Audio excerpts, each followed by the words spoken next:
অভয়াশ্রম গড়ে তুলি, দেশি মাছে দেশ ভরি, এই স্লোগানকে সামনে রেখে সাটুরিয়া জাতীয় মৎস্য সপ্তাহ 2025 উদযাপিত হয়েছে।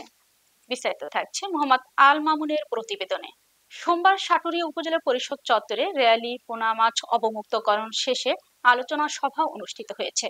আলোচনা সভায় বক্তব্য রাখেন সাটুরিয়া উপজেলা নির্বাহী অফিসার মোহাম্মদ ইকবাল হোসেন, সাটুরিয়া থানার ওসি মোহাম্মদ শাহিনুল ইসলাম, উপজেলা মৎস্য কর্মকর্তা মোহাম্মদ আনোয়ার হোসেন, সাটুরিয়া উপজেলা কৃষি কর্মকর্তা তানিয়া তাবাসসুম, সাটুরিয়া উপজেলা যুব উন্নয়ন কর্মকর্তা মোহাম্মদ কামরুল হাসান সহ আরো অনেকেই।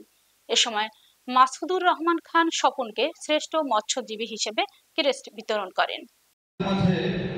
আমরা হাফেজ মাওলানা মোহাম্মদ সালাউদ্দিন,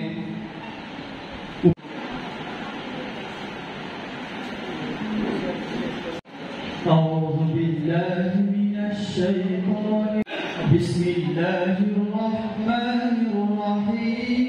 24 আগস্ট পর্যন্ত আমাদের কেন্দ্রীয় প্রোগ্রাম গণপ্রজাতন্ত্রী বাংলাদেশ। এক সময় বলা হতো যে মাছে ভাতে বাঙালি, কিন্তু এখন আমাদের নতুন মৎস্য সপ্তাহ 2025 উপলক্ষে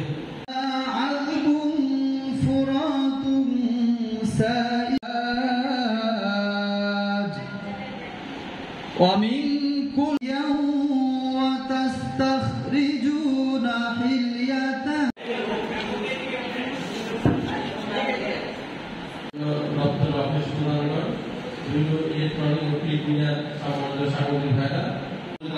পর্যায়ে মৎস্য জড়িত সবাইকে স্বাগত জানাই।